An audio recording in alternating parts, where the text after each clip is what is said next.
Friends, welcome to my YouTube channel DP एडुकर।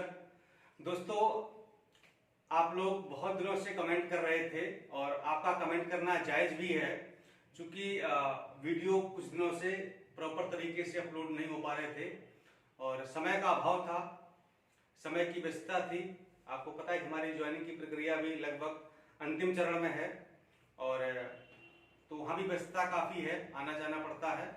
और दो series अभी चल रही हैं, समीक्षा अधिकारी मेंस के लिए और खंड शिक्षा अधिकारी मेंस के लिए, तो उन पर भी काफी ध्यान देना पड़ रहा है। आप ही के भाई बंधु हैं जो तैयारी कर रहे हैं और हम चाहते हैं कि कुछ सिलेक्शन हो जाए चैनल से, इस परिवार से, तो लोगों को एक उम्मीद जगे कि हाँ, इस प्लेटफॉर्म से, इस डीपी एडुकर फैमिली से अंतिम सिलेक्शन भी होते हैं। इसलिए मैं उन लोगों के लिए जो भी खंड शिक्षा अधिकारी का या समीक्षा अधिकारी 2016 का एग्जाम दे रहे हैं, मुख्य परीक्षा दे रहे हैं, उनके लिए हम पूरी जी जान से लगे हुए हैं और हम चाहते हैं कि उसमें से अधिकतम सिलेक्शन हो। और आप यकीन मानिए, जितनी मेहनत आज हम उन लोगों के लिए कर रहे हैं, आपके लिए भी हम उतनी ही करेंगे जब 2020 की वैकेंसी आएगी। चाहे प्रारंभिक परीक्षा हो, चाहे मुख्य परीक्षा हो, हमेशा मैंने आपसे कहा है कि मैं आपको पढ़ाऊंगा और विधिवत तरीके से पढ़ाऊंगा, चाहे प्रारंभिक हो या मुख्य हो। और जो भी मैं पढ़ाता हूँ, आप देखते हैं पूरी ईमानदारी से, पूरी लगन से, पूरी मेहनत से और पूरी शिद्दत के साथ पढ़ाता हूँ। ठीक है, चाहे वो प्रारंभिक परीक्षा हो या फिर मुख्य परीक्षा हो। तो थोड़ा उनको फोकस कर रहे थे और आज थोड़ा टाइम मिला है, तो मैंने सोचा कि क्यों ना जो हमारी ज्योग्राफी अधूरी पड़ी हुई है उसको आगे बढ़ाया जाए, कंटिन्यू किया जाए। ठीक है, तो आज हम पढ़ेंगे गंगा नदी तंत्र के बारे में। हम लोग अपवाह तंत्र पढ़ रहे हैं। सिंधु नदी तंत्र हम लोग पढ़ चुके थे, पूरा खत्म कर दिया था, सिंधु की सहायक नदियां वगैरह हो गया था। आज हम लोग पढ़ेंगे गंगा नदी तंत्र के बारे में। और आप में से अगर किसी लोगों ने समीक्षा अधिकारी का जो मेंस एग्जाम दे रहे हैं, बैच अगर ज्वाइन नहीं किया है तो अभी आप ज्वाइन कर सकते हैं, अभी भी समय है। और खंड शिक्षा अधिकारी का अगर कोई दे रहा है तो वो भी ज्वाइन कर सकता है। दोनों की ज्वाइनिंग की प्रक्रिया एक ही है, एक नंबर है 8423291094 8423291094। इस नंबर पर आपको ज्वाइन लिखकर व्हाट्सएप कर देना है, तो वहां पर आपको ज्वाइनिंग की प्रक्रिया समझाई जाएगी कि कैसे आपको ज्वाइन करना है। बहुत इंपॉर्टेंट बैच है और देखना, निश्चित रूप से इन दोनों बैच से सिलेक्शन होंगे, 100% सिलेक्शन होंगे, आप देखेंगे। और मैं आपको बताऊंगा और लोगों को बुलाकर क्या इंटरव्यू करूंगा, तब आप जानेंगे कि हाँ, इस परिवार से सिलेक्शन भी होते हैं। इसलिए बिल्कुल होपलेस मत होइए, मैं आपको सब कुछ पढ़ाऊंगा। देर सवेर हो सकती है, लेकिन मैं वादा किया था कि आपको हिस्ट्री, ज्योग्राफी सब कुछ पढ़ाऊंगा, तो पढ़ाऊंगा। पॉलिटी आपकी लगभग समाप्त हो चुकी है, हिस्ट्री भी हम लोग मॉडर्न पर आ गए थे, तो उसको भी आगे बढ़ाएंगे। लेकिन आज हम लोग ज्योग्राफी, पहले जो इंडियन में बचा हुआ पोर्शन है वो समाप्त कर लेते हैं, फिर हम लोग विश्व भूगोल यानी कि वर्ल्ड ज्योग्राफी पर आ जाएंगे। ठीक है, ये आज का जो लेक्चर है बहुत ही इंपॉर्टेंट है गंगा नदी तंत्र के बारे में। हमेशा यहाँ से प्रारंभिक परीक्षा में या मुख्य परीक्षा में सवाल पूछा जाता है। पूरे तंत्र को समझेंगे कि कैसे गंगा कहां से निकलती है, कहां कहां से होकर बहती है, किन शहरों से होकर, किन राज्यों से होकर बहती है, कहां पर इसको किस नाम से जाना जाता है, कौन सी इसकी सहायक नदियां हैं, इसके किनारे कौन कौन से शहर बसे हुए हैं, इस पर कौन कौन सी योजनाएं बनाई गई हैं, और इससे संबंधित जो भी परियोजनाएं वगैरह हैं वो सब हम लोग पढ़ने वाले हैं। ठीक है, और इसकी जो सहायक नदियां हैं, बाएं से कौन मिलती है, दाएं से कौन मिलती है, ये बहुत पूछा जाता है। इसके अलावा जो गंगा की सहायक नदियां प्रमुख हैं, जैसे आपका यमुना हो गई, सोन हो गई, ठीक है, यमुना की सहायक नदियां हैं, चंबल है, बेतवा है, ठीक है, तो इन सबको भी हम लोग पूरा बारीकी से पढ़ेंगे, क्योंकि वहां से भी सवाल हमेशा पूछा जाता है। ठीक है, चलिए शुरुआत करते हैं गंगा नदी तंत्र के बारे में। तो मैं आपको बता दूं कि जो गंगा नदी तंत्र है, ये भारत का सबसे बड़ा नदी तंत्र है। मैं भारत की बात कर रहा हूं, भारत का सबसे बड़ा नदी तंत्र है ये गंगा तंत्र। ठीक है, और जो गंगा नदी की कुल लंबाई है वो है 2525 किलोमीटर, 2525 किलोमीटर। दोस्तों, एक सूचना और आपको देना चाहेंगे, सूचना का एक जानकारी है। अब क्या है ना कि मेरे पास थोड़ा सा समय का अभाव है। ठीक है, आपको जैसा पता है कि जब मैं ऑफिस जाने लगूंगा तो और भी अभाव हो जाएगा। तो मैं चाहता हूं कि मैं अपने कुछ टीम के साथ काम करना चाहता हूं, और टीम के साथ काम ऐसा कि इसमें भी आपको जो लिख के पढ़ा रहा हूं ना, जो बोर्ड पर लिखते हैं, इसमें बहुत समय लगता है। पहले तो मैटर बनाओ, फिर इस बोर्ड पर लिखो, बहुत समस्या होती है। तो मैंने एक दूसरा तरीका निकाला है ये कि हम मैटर बनाएंगे और उस मैटर को टाइप कराएंगे, ठीक है, और उस मैटर की जो पीडीएफ है उस पीडीएफ से हम आपको स्क्रीन पर पढ़ाएंगे, ठीक है। जैसे आपने कई चैनल पर देखा होगा कि मतलब मैं सामने दिखाई नहीं दूंगा, मेरी सिर्फ आवाज आपको सुनाई देगी, वॉइस सुनाई देगी, मैं ही पढ़ाऊंगा, आपको समझाऊंगा, बाकायदा लिख लिख कर समझाऊंगा स्क्रीन पर, और आपको सारा चीज ये जो मटेरियल है पूरा टाइप किया हुआ दिखेगा आपको, ठीक है। तो आपने पढ़ा भी होगा, आपको पता भी होगा यूट्यूब पर। तो वैसे ही हम चाहते हैं, तो उसमें क्या होगा, जो हमारी लिखने वाली समस्या है तुम्हारा टाइम किल होता है। अब जितना समय आप लिखते हैं ना, इतने समय में हम एक वीडियो को और कंटेंट तैयार कर सकते हैं, वो आपके लिए बेनिफिशियल होगा, ठीक है। कि अगर इस तरीके से दिन में आपको एक वीडियो मिल रहा है तो उस तरीके से आपको दिन में 2 वीडियो मिल सकते हैं, 3 भी मिल सकते हैं, ठीक है। क्यों? क्योंकि कंटेंट तैयार कर देना है, उसको टाइप करा देना है, ठीक है। तो हमारा जो लिखने वाला समय ये बच जाएगा, ठीक। बाकी मैं पूरा समझाऊंगा, खाली आपको मैं दिखाई नहीं दूंगा, ठीक। लेकिन परेशान ना हो, मैं बीच बीच में आया करूंगा ताकि आप मुझे देख सकें, और मेरी वॉइस तो रोज आपको सुनाई देगी, ठीक है। तो कमेंट करके बताइएगा कि ये कैसा है, और हम चाहते हैं कि आपका जल्दी से जल्दी सिलेबस समाप्त हो, और समझाएंगे हम बिल्कुल इसी तरीके से, ठीक है। इसमें कोई कमी नहीं होगी, बस मैं आपको दिखाई नहीं दूंगा, लेकिन हमारी प्रॉपर वॉइस आएगी, और आपकी जो वॉइस वाली समस्या है वो भी क्लियर हो जाएगी, कि आपको प्रॉपर आवाज भी आने लगेगी, ठीक है। चलिए बताइए जरूर कि आप लोग ये चाहते हैं कि नहीं चाहते हैं। तो इसकी कुल लंबाई है 2525 किलोमीटर, और इसका जो अपवाह क्षेत्र है, अपवाह क्षेत्र ये होता है कि ये कितने क्षेत्र में बह रही है, ठीक है, कितने क्षेत्र में ये बह रही है। तो कुल इसका अपवाह क्षेत्र है 9,51,600 वर्ग किलोमीटर में ये नदी बहती है, और भारत में इसका अपवाह क्षेत्र है 8.6 लाख वर्ग किलोमीटर, ठीक है। ये निकलती कहां से, इसका उद्गम स्थल क्या है, तो ये उत्तराखंड के उत्तरकाशी जिले में गोमुख के निकट गंगोत्री हिमनद से निकलती, ठीक है। उत्तराखंड में जिला इसका नाम है उत्तरकाशी, वहां पर एक हिमनद है जिसका नाम है गंगोत्री हिमनद, ठीक है। और ये गोमुख के निकट है, ठीक है, गोमुख ग्लेशियर एक जगह है उसके निकट है, गंगोत्री हिमनद है, ग्लेशियर है, तो वहां से ये निकलती है। और जो ये ग्लेशियर है गंगोत्री हिमनद, ये लगभग 3900 मीटर की ऊंचाई पर स्थित है, 3900 मीटर की ऊंचाई पर ये स्थित है। 3900 मीटर समझ रहे हैं ना, 3900 मीटर कितना हो गया बताइए आप, 1000 मीटर बराबर कितना होता है, 1 किलोमीटर, लगभग 4000 किलोमीटर की ऊंचाई पर स्थित है ये गोमुख ग्लेशियर, तब यहां से ये निकलती है, ठीक है। और जब ये निकलती है, ठीक है, तो इसको भागीरथी के नाम से, ठीक है, बहुत बारीकी समझिएगा, ठीक है, आपको एक ही चीज समझा रहा हूं। जब ये गंगोत्री हिमनद से निकलती है, ठीक है, तो ये किस नाम से जानी जाती है, भागीरथी के नाम से जानी जाती है, ठीक है। मान लेते हैं कि ये गंगोत्री हिमनद है, ठीक है, और यहां से ये गंगा ये निकली, ठीक है, ये निकली, तो ये किस नाम से जानी गई, भागीरथी के नाम से जानी जाती, ठीक है। फिर क्या होता है, देवप्रयाग में, ठीक है, ये वालिया ये क्या है, ये देवप्रयाग है, और ये देवप्रयाग में क्या होता है, भागीरथी, देवप्रयाग में भागीरथी अलकनंदा से मिलती है, ठीक है। तो यहां पर आके जो है एक अलकनंदा से मिल जाती है, तो यहां पर देवप्रयाग में भागीरथी और अलकनंदा जब मिल जाती हैं तब इनको जाना जाता है गंगा के नाम से, ठीक है। गंगोत्री हिमनद से क्या निकलती है, सिर्फ भागीरथी निकलती है, ठीक है, और दूसरी ओर से आती है अलकनंदा।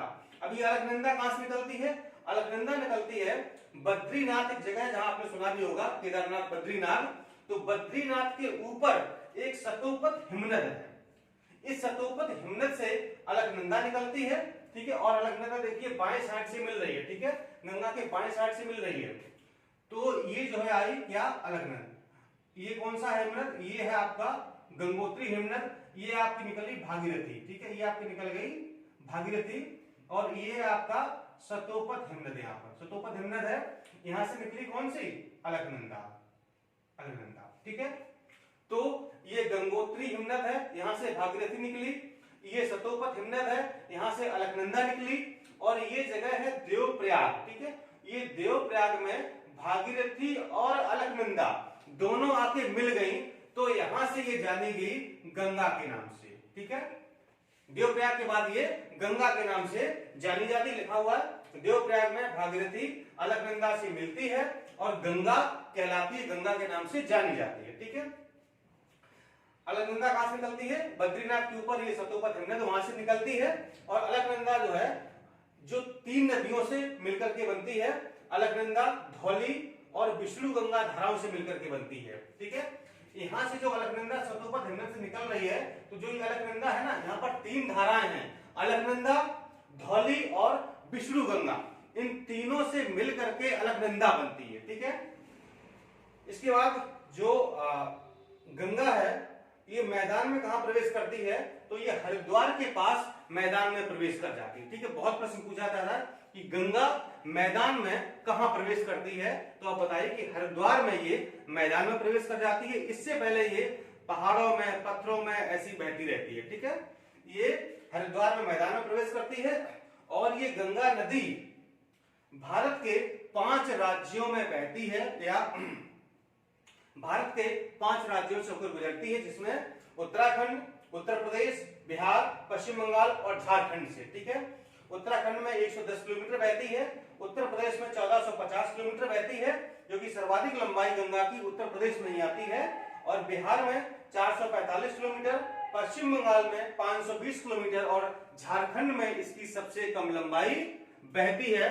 सर्वाधिक यूपी में, सबसे कम झारखंड में, याद रखिएगा, और 5 राज्यों से होकर ये बहती है। इसके बाद क्या होता है, ये फरक्का के बाद, ठीक है, फरक्का कहां पर है, फरक्का आपका है ये बांग्लादेश में, सॉरी पश्चिम बंगाल में फरक्का। ठीक है, और ये फरक्का के बाद बांग्लादेश में, ठीक, फरक्का कहां पर है, ये पश्चिम बंगाल में है। फरक्का के बाद ये कहां, बांग्लादेश में प्रवेश कर जाती है और पद्मा कहलाती है। जैसे ये बांग्लादेश में प्रवेश करती है, तब ये गंगा नहीं, क्या नाम, पद्मा नाम इसका हो जाता है, नाम बदला गया। ठीक है, तो अगर पूछा जाए कि गंगा को पद्मा कहां पर जाना जाता है, या बांग्लादेश में गंगा को किस नाम से जाना जाता है, तो गंगा में, बांग्लादेश में गंगा को पद्मा के नाम से जाना जाता है। ठीक है, फिर क्या होता है, पावना। पावना कहां, ये भी पश्चिम बंगाल में है। ठीक है, ये पावना से पहले गोलुंडो में। ठीक है, ये पावना से पहले गोलुंडो के पास, आप थोड़ा सा कंफ्यूज मतलब मैं हो रहा हूँ कि पावना आई थिंक पश्चिम बंगाल में है कि बांग्लादेश में है, थोड़ा सा आप बताइएगा। ठीक है, मैं थोड़ा सा कंफ्यूज हो रहा हूँ कि पावना कहां पर है, पावना जो विद्रोह हुआ था। तो पावना से पहले गोलुंडो के पास पद्मा ब्रह्मपुत्र से मिलती है। ठीक है, गोलुंडो एक जगह है बांग्लादेश में, तो गोलुंडो के पास ये पद्मा ब्रह्मपुत्र से मिल जाती है। और चांदपुर जो कि बांग्लादेश में है, चांदपुर के पास मेघना इससे आकर मिलती है, एक नदी और है मेघना। तो चांदपुर के पास, बांग्लादेश की बात हो रही है, चांदपुर के पास ये मेघना इससे मिलती है और यह मेघना नाम से बहती हुई, फिर इसका नाम क्या हो गया, मेघना। मेघना नाम से बहती हुई अनेक जल वितरिकाओं में बटकर बंगाल की खाड़ी में मिल जाती है। जल वितरिकाओं का मतलब ये होता है, जैसे ये नदी है, ये बहती हुई आ रही थी। ठीक है, अब क्या हुआ, ये इस तरह से जो है कई सारी छोटी छोटी नदियों में इस तरह से बह गई, तो ये सब क्या है, वितरिकाएं हैं इसकी। ठीक है, इन्हीं को कहा जाता है वितरिका। ठीक है, और हुगली नदी गंगा की ही एक वितरिका है। ठीक है, वितरिका किसको, जब ये एक नदी अनेक जलधाराओं में बट जाती है तो उसे वितरिका कहा जाता है। ठीक है, तो ये बंगाल खाड़ी मिल गई और जाके वहां पर समाप्त हो जाती है। ठीक है, अब आते हैं हुगली नदी के बारे में थोड़ा जान लेते हैं। हुगली नदी क्या है, हुगली नदी गंगा की वितरिका है, यानी कि गंगा से निकली हुई नदी है, जो छोटी सी नदी है जो गंगा से ही निकलती है। और जो हुगली नदी है, ये विश्व की सबसे अधिक विश्वासघाती नदी है। ठीक है, विश्व की सबसे अधिक विश्वासघाती नदी है और कलकत्ता बंदरगाह इसी हुगली नदी के तट पर स्थित है, जिसे पूर्व का लंदन कहते हैं। पूर्व का लंदन किस नाम से, किसे जाना जाता है, कलकत्ता को। किस नदी के तट पर स्थित है, हुगली नदी के तट पर स्थित है। हुगली नदी किसकी वितरिका है, गंगा की वितरिका है। ठीक है, सुंदरबन डेल्टा के बारे में थोड़ा जान लेते हैं यहीं पर। ठीक है, सुंदरबन डेल्टा को गंगा ब्रह्मपुत्र डेल्टा के नाम से भी जाना जाता है और यह विश्व का सबसे बड़ा डेल्टा है। जो सुंदरबन डेल्टा है, ये विश्व का सबसे बड़ा डेल्टा है और मेघना व हुगली नदियों के मध्य ये स्थित है। ठीक, कहां पर, मेघना और हुगली नदियों के मध्य है स्थित है। डेल्टा का समुद्री भाग घने वनों से ढका है। ठीक है, और जो यहाँ पर वन है वो किसके हैं, वो सुंदरी वृक्ष के वन, यानी कि यहाँ पर सुंदरी नाम के वृक्ष बहुत अधिक मात्रा में पाए जाते हैं, इसीलिए इसे सुंदर वन के नाम से जाना जाता है।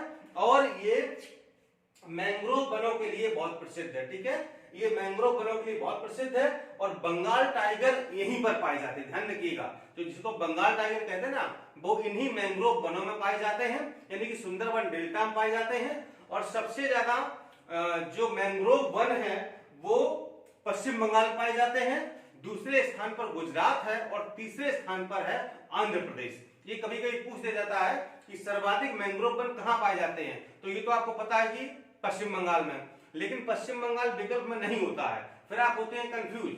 तो दूसरे नंबर पर गुजरात है और तीसरे पर है आंध्र प्रदेश। ठीक है, ये हो गया। अब हम आते हैं इसकी सहायक नदियों पर कि इसकी सहायक नदियां कौन कौन सी हैं। तो दाएं से इसमें कौन सी नदियां मिलती हैं और बाएं से इसमें कौन सी नदियां मिलती हैं, मैं क्रम से आपको बताऊंगा। दाएं से इसमें सबसे पहले मिलती है यमुना, कहां पर, प्रयागराज में, संगम पर। ठीक है, और इसके बाद सोन, पुनपुन, टोंस और फाल्गु, ये तो मिलती कैसे, दाएं से मतलब राइट साइड से मिलती हैं। बाएं से इसमें बहुत ज्यादा नदियां मिलती हैं, स्टार्टिंग से ही अलकनंदा पहले से मिल जाती है, इसके बाद रामगंगा, गोमती, घाघरा, गंडक, बूढ़ी गंडक, कोसी और महानंदा, ये सभी नदियां क्रम से मिलती हैं। ठीक है, तो कभी कभी इनका क्रम भी पूछ लिया जाता है। और इसके किनारे कौन कौन से शहर बसे हैं ये भी आपको हम क्रम से बताएंगे। ठीक है, कहां से स्टार्ट करेंगे, देवप्रयाग से स्टार्ट करेंगे, क्योंकि देवप्रयाग में क्या था, देवप्रयाग में ही अलकनंदा और भागीरथी मिलती हैं। तो देवप्रयाग किसके किनारे स्थित है, गंगा नदी किनारे स्थित है देवप्रयाग। ऋषिकेश, हरिद्वार, हरिद्वार में गंगा कहां पर आ गई, हरिद्वार में ही गंगा मैदान में प्रवेश करती है। इसके बाद गढ़मुक्तेश्वर, बिठूर, कानपुर, प्रयागराज, वाराणसी, गाजीपुर, बलिया, पटना, बेगूसराय, फरक्का और पश्चिम बंगाल। ठीक है, इस तरीके से जो है फरक्का तो ये पश्चिम बंगाल में ही आएगा। ठीक है, तो इस तरीके से ये इतने शहर जो है इसके किनारे बसे हुए हैं। और इस पर कौन कौन सी परियोजनाएं हैं ये भी देख लेते हैं। तो एक है टिहरी बांध परियोजना, आपने नाम भी सुना होगा, ये भागीरथी नदी के तट पर स्थित है और उत्तराखंड में ये स्थित है, टिहरी बांध परियोजना। दूसरा फरक्का बैराज, ये हुगली नदी पर स्थित है और ये पश्चिम बंगाल में स्थित है। ठीक है, ध्यान रखिएगा, फरक्का बैराज अगर आपके विकल्प में अगर हुगली नदी भी है और गंगा नदी भी है तो फिर हुगली पर ही विकल्प लगाना आपको, और अगर हुगली नहीं है सिर्फ गंगा है तो आपको गंगा पर लगाना है। ठीक है, यानी कि एक्चुअल में ये हुगली नदी पर है। ठीक है, और हुगली किसकी भीतर का है, गंगा की भीतर का है। और इसमें प्रयागराज से लेकर हल्दिया तक, यानी कि प्रयागराज कहां पर, उत्तर प्रदेश में, हल्दिया कहां, पश्चिम बंगाल में, प्रयागराज से हल्दिया तक जल परिवहन विकसित किया गया है। इसे राष्ट्रीय जल मार्ग 1 यानी कि NW, नेशनल वाटरवेज 1 कहते हैं। ठीक है, NW1 कहां पर है, इलाहाबाद से यानी प्रयागराज से हल्दिया तक, लंबाई कितनी है, 1620 किलोमीटर है। ठीक है, परीक्षा में बहुत प्रश्न पूछा जाता है, कभी लंबाई तो कभी कहां से कहां तक है, और इसे किस नाम से, राष्ट्रीय जलमार्ग 1 या नेशनल वाटरवेज 1 के नाम से जाना जाता है। तो ये था हमारा आज का गंगा नदी तंत्र। अब हम पढ़ेंगे इसकी सहायक नदियां। ठीक है, और सहायक नदियां से यमुना हो गया तो उसकी और भी सहायक नदियां हैं, तो पूरा गंगा नदी तंत्र हम विधिवत तरीके से पढ़ेंगे ताकि इस टॉपिक से यदि कोई सवाल आए तो वो ना छूटे। ठीक है दोस्तों, इस तरह से आपकी कक्षाएं लगातार जारी रहेंगी। अब आप बिल्कुल निराश हताश मत होइए, नाराज मत होइए, और जो आप लोग गलत सलत कमेंट करते हैं ऐसा मत करिए। ठीक है, हम पढ़ाएंगे आपको, आप बिल्कुल परेशान ना हो। नमस्कार, धन्यवाद।